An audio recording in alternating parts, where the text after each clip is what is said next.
Chesterton says you can't have progress unless you've defined what your goal is. And then we know whether or not we're progressing towards it. But the way progress is used right now, it's a comparative without a superlative. And you can't do anything for the sake of progress. Right now, progress, he says, just simply means a going on towards going on. And the other word, of course, that's misused is efficiency. Efficiency is not a goal. The goal is to teach the truth to your children. That's the goal. There may be more efficient ways to do it, but efficiency isn't the goal. But we've made efficiency the goal. And guess what? We don't teach the truth anymore. Because, well, it's not efficient, for one thing. That's why schools have gotten bigger and more centralized, because there's a way of somehow saving labor and saving costs. So somehow it's less expensive to build a multi-billion-dollar school that people have to drive several miles to go to, because that's a better system for some reason. All right, the family is the thing that's been lost. Chesterton says, without the family, we are helpless before the state. Chesterton says the family is the only kingdom that creates and loves its own citizens. And it is the basis of civilization.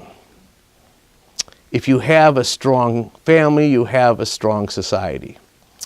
If the families become weak, the society becomes weak. It starts coming apart. With the family as the basic unit of society, you use the natural forces of the parents, and you are not, and those rights and interests of the parents are not undermined either by individualism on the one hand or by collectivism on the other hand. The family's rights are more important than the individual rights. The family's rights are more important than the community's rights. And everything that the community does or that the individual does should be to somehow nurture and support the interests of mother, father, child. And so, what is education? Chesterton gives a very simple definition.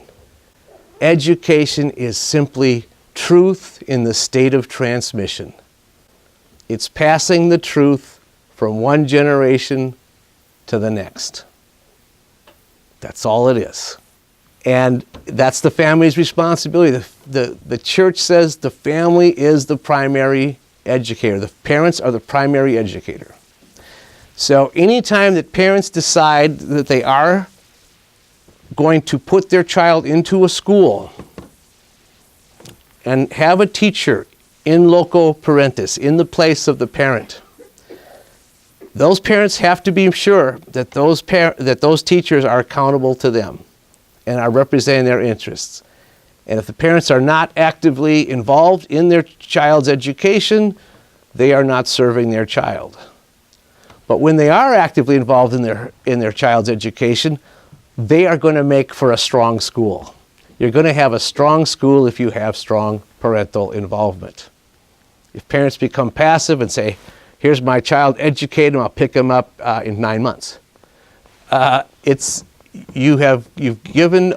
parents have given away too much power, but also they've given a school more responsibility than it can actually bear.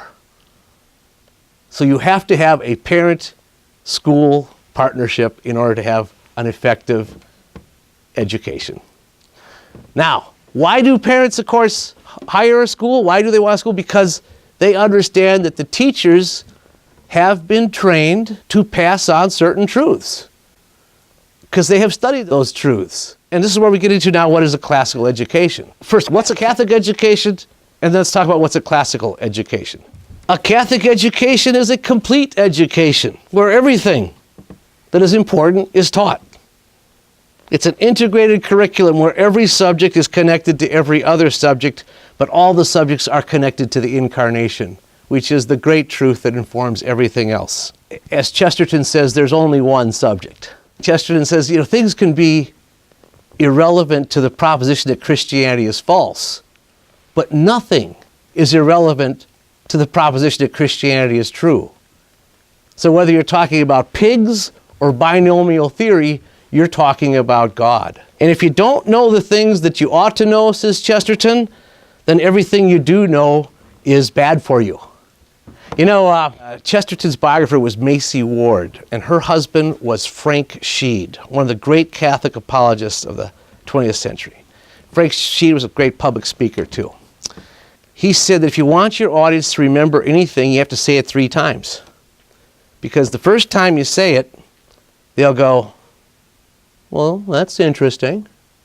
And the second time you say it, they'll go, well, you know, I've heard this somewhere before. And the third time you say it, they'll go, you know, this guy's pretty smart. He thinks the way I do. So I'll say it again. If you don't know the things you ought to know, then everything you do know is bad for you. I've heard that somewhere before. If you don't know the things that you ought to know, then everything you do know is bad for you. Yeah, this guy thinks like me. Yeah, we all agree on that. That's good. So, what's a classical education? You know, the term classical education used to mean rhetoric. And rhetoric was a big term because it included many things. Basically, though, it's teaching reason and how reason works and how ordered thinking works, and then applying ordered thinking to everything you're studying, and then expressing that ordered thinking, that clear thinking, which is what art is. So it has to do with reason and observation and art, which is application. Classical education has come to mean the study of Latin, Greek, and ancient texts and great works.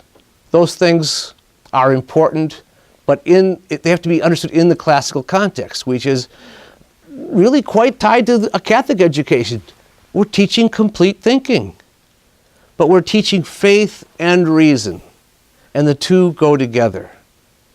And you can't emphasize one more than the other. And the whole tragedy of the last 500 years has been, in Western civilization, an attack first on reason and then an attack on faith. The Protestant rebellion was an attack on reason. Martin Luther said, reason is the devil's whore.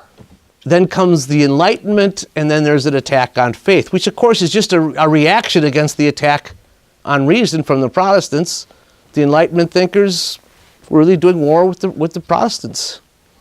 And the Catholic Church was always trying to put faith and reason together, as it very successfully and articulately did in the writings of Thomas Aquinas. And it was the Protestants' rejection of Thomas Aquinas and the Enlightenment thinkers' complete neglect of studying Thomas Aquinas after he'd been rejected by the Protestants, that you get all the downfall in modern philosophies and all the strange, crazy ideas. As Chesterton argues in Orthodoxy, if you take any modern philosophy to its logical conclusion, it is madness. It'll end in madness and in a self-destructive madness.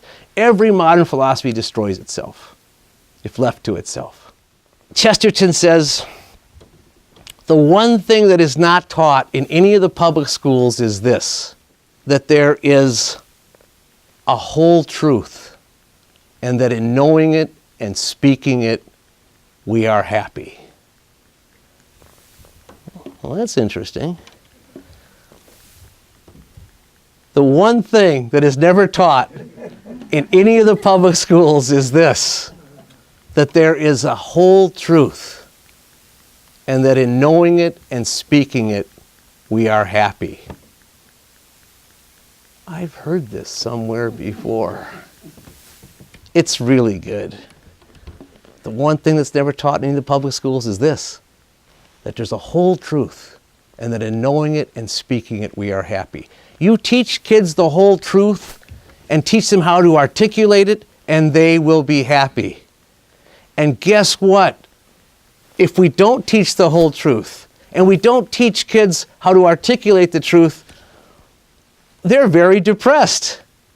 And what do we see when we look around the world today? We see a huge problem with depression, a huge problem with kids that are simply unhappy because they haven't been taught the whole truth, and they haven't been taught how to articulate the truth. In fact, part of classical education is rhetoric. It's teaching just language, how language works, how grammar works. Chester says that most of our modern mistakes are simply mistakes of grammar. If we don't teach language and how language works, kids cannot express themselves and they get angry. And they can't even funnel the anger because they can't express the anger. And they are frustrated because their entire vocabulary has been reduced to the word like.